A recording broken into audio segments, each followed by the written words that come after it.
All right, let's get started. Hey guys, Yoshi here, and this is my Nintendo Switch 2 announcement tier list. It is April 2nd, and we just had the Nintendo Switch special presentation, whatever, this morning. So let's get started, I guess. So without any further ado, let's get started with the tier list. First and foremost, we've got the C button, officially confirmed. It is the chat, or specifically game chat button, that lets you chat with friends. So a couple things. We got a microphone built into the Switch, which has some noise cancellation. Got a new C button on the new Pro controller, which is great. You can have just your voice, or you could have video as well. I think this is an excellent addition.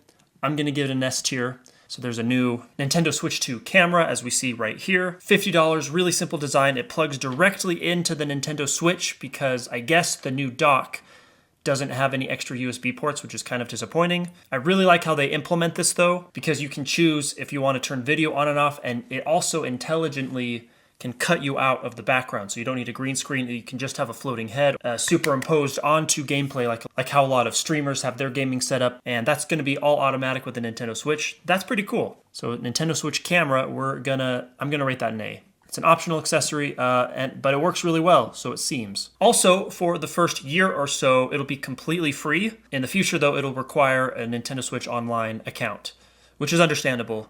All right, next up, let's talk about some Switch specs, kind of. First and foremost is the screen. It's nice and big at 7.9 inches. Notice that there's these huge bezels around the edge. I definitely think we're going to get an OLED model eventually. In addition to that, it's now confirmed the screen is full HD, up to 120 frames per second, which is crazy. And it supports HDR, which is terrific news for all HDR fans. This is bigger and better in every single way compared to even the Valve Steam Deck, which is only 7 inches, 720p, and 60 hertz. So in my book, the new Nintendo Switch screen is S. That's terrific news. Next up, the new Joy-Cons is confirmed to have bigger trigger fingers when they're in single Joy-Con mode, which is a welcome change. I really like that. So it's going to be a lot more comfy without needing a rail or an accessory. But also, mouse controls are confirmed. Each Joy-Con has that little mouse laser in it. So now you can game just like you do on your PC, except for you have two mice. Certain games will also utilize the mouse functionality in addition to the accelerometer. The mouse will still be just like X and Y, up and down, side to side. But because there's an accelerometer inside each Joy-Con, you can like rotate things, which is pretty darn cool and very exciting. The mouse feature, I'm going to rate an S. The new Joy-Cons as a whole, we're going to give that an A tier. It's nice, it's bigger, it's comfier. It's still just as skinny, unfortunately, as Nintendo confirmed. So people with adult hands like me, we're going to get a little bit cramped. Of course, not only does it support HDR in portable mode, but it also supports it on TV mode. The new dock actually also supports up to 4K, which I didn't think Nintendo would do. That's kind of crazy. 4K resolution and HDR are available in compatible games and require a compatible display. Also, we see this is the back of the dock. Got the AC adapter, got the HDMI out, and Ethernet. So because all of the marketing shows you plugging in the camera on the top of the Nintendo Switch. So for the new dock, I'm going to rate that as an A. It's great that it supports native 4K from the get-go, which is terrific, but then it will also upscale it if 4K isn't available. Also, it supports 1440p, as we see right here. So that's a welcome addition for all you streamers out there. Most of the screens are 1440p. That's just kind of the gold standard, which is important for certain gameplay settings that we're going to talk about next, which is, first of all, it just straight up supports 4K. So all native Nintendo Switch 2 games can theoretically output up to 4K at 60 frames a second in HDR. That's really, really exciting. Since the portable screen supports up to 120 hertz refresh rate, there's also going to be performance mode available, not just for the new games, but select old Nintendo Switch games as well. So for example, you could play Metroid Prime 4 Beyond on the Nintendo Switch 2 in quality mode at 60 frames a second, either HD or 4K, handheld or TV, or up to 120 frames per second HDR in performance mode, which is terrific. For me, that's an S tier. I'm not so fond of you needing to, like, say if you already have the game, you have to buy the Switch 1 game and then you have to buy the enhancement for however much that's going to cost. Xbox does that for free. So actually, maybe I'll have that be like an A or a B tier. Let's move that to the A tier. And can't forget HDR, got to throw that in there. All right, next up is the storage in the Nintendo Switch. I thought for sure they would cheap out yet again and have maybe 64 gigabytes, maybe 128 gigabytes. But actually, no. Every single Nintendo Switch 2 will come standard with a quarter terabyte, 256 gigabytes standard, which in and of itself is 8 times more storage than the default Nintendo Switch. Now, the Nintendo Switch OLED models actually had 64 gigabytes, which is nice, but still 8 times as much storage.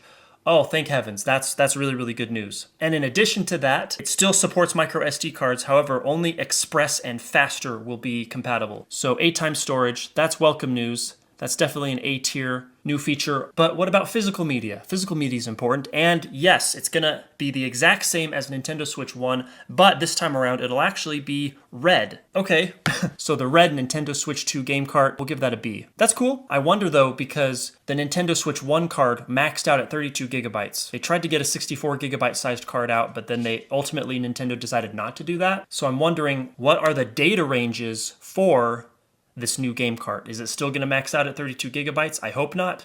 I hope they have bigger, beefier options like 64 gigs, especially because we're pushing 4K visuals, maybe even 128 gigabytes per game cart. That would make the physical cart more expensive, but totally worth it in my opinion as a physical collector. All right, now it's time for one of my favorite new features, and that is, of course, Game Share. Now, it's not actually entirely new. We actually had this before on our beloved Nintendo DS system with the DS download functionality. Still have all the original box. Oh, look, there it is.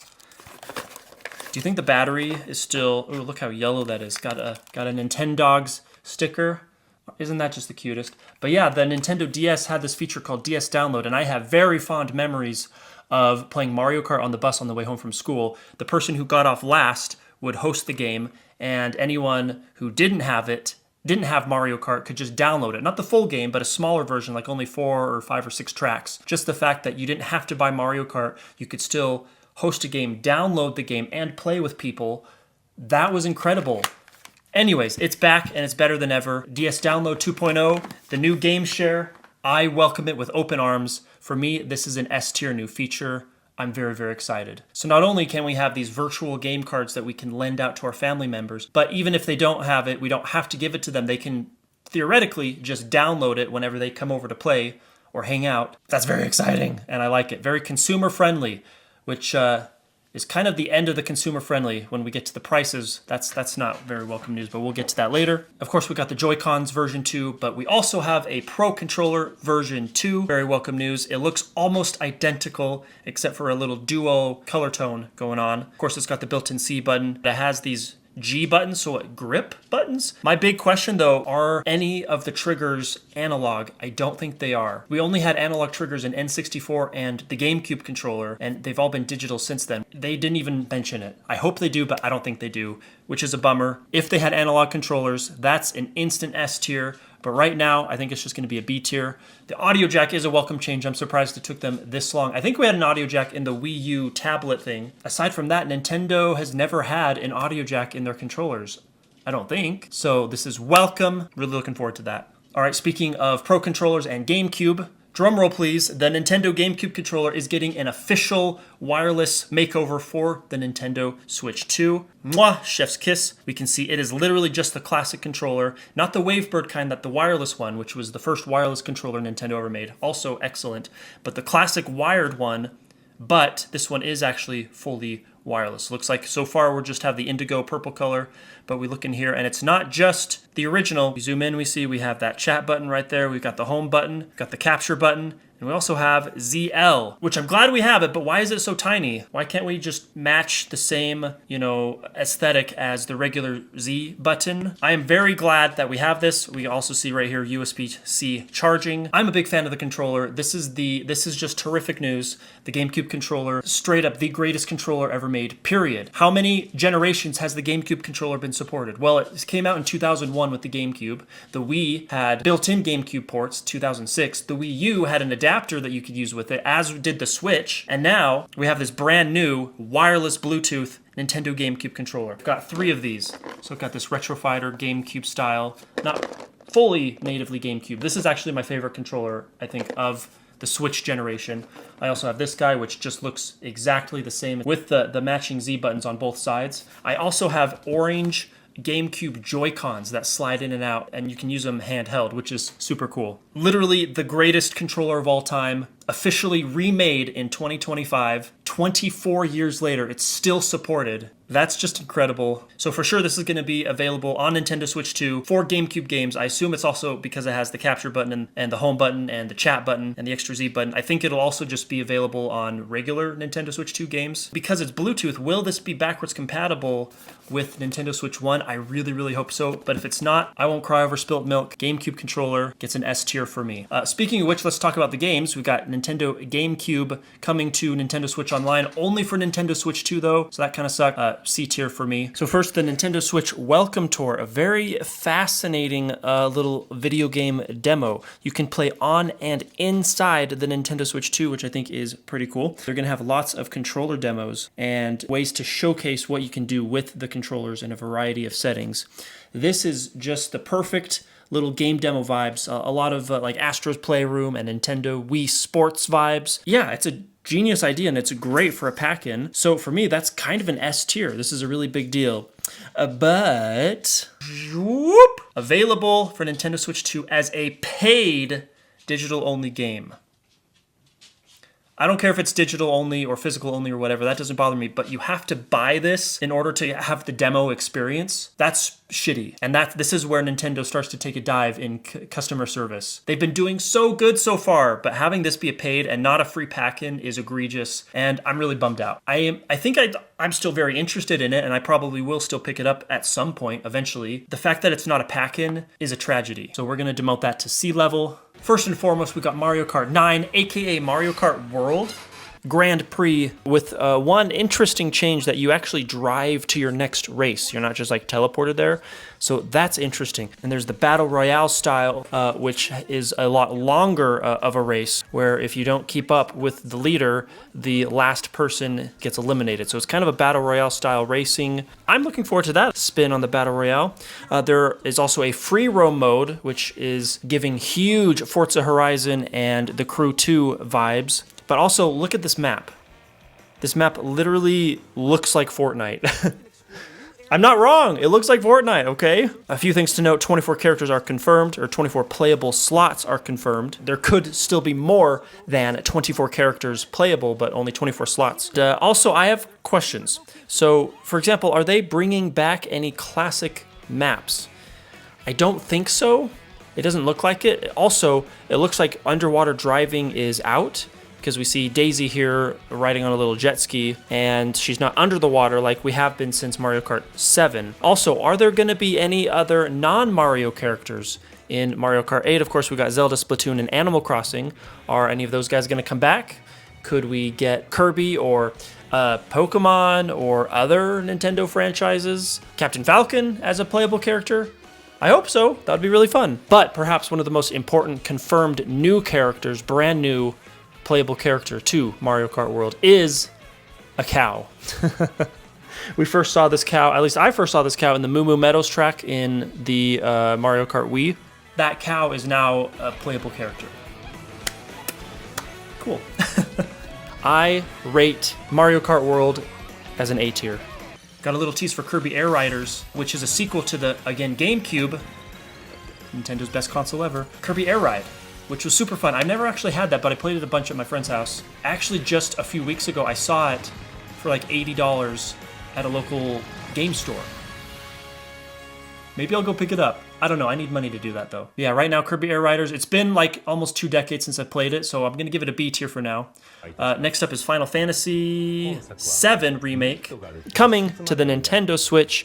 I've only played one Final Fantasy game ever, and that is Final Fantasy 15 on my Xbox One. I love it. And I would love to have more experiences on it just because of the achievements, since Nintendo Switch 2 still doesn't have achievements. I'm probably just going to give up and buy it on PS5, since I have a PS5 now. 5 version, I don't know. But it's really cool that it's coming to Nintendo Switch, so B tier for me.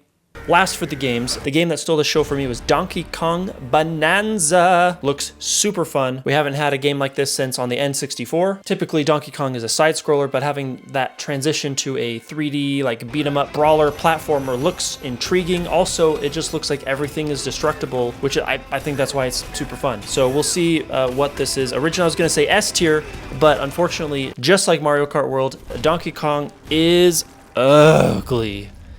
So I'm going to demote this to A tier. But this one just looks fun. It's just a 3D beat 'em up, exciting adventure. All right, to wrap it up, and that's the price of the Nintendo Switch. First of all, it's available June 5th. That's pretty soon. That's exciting. Yay. We've got two different SKUs. We've got just the Switch 2 by itself for $450. That's crazy.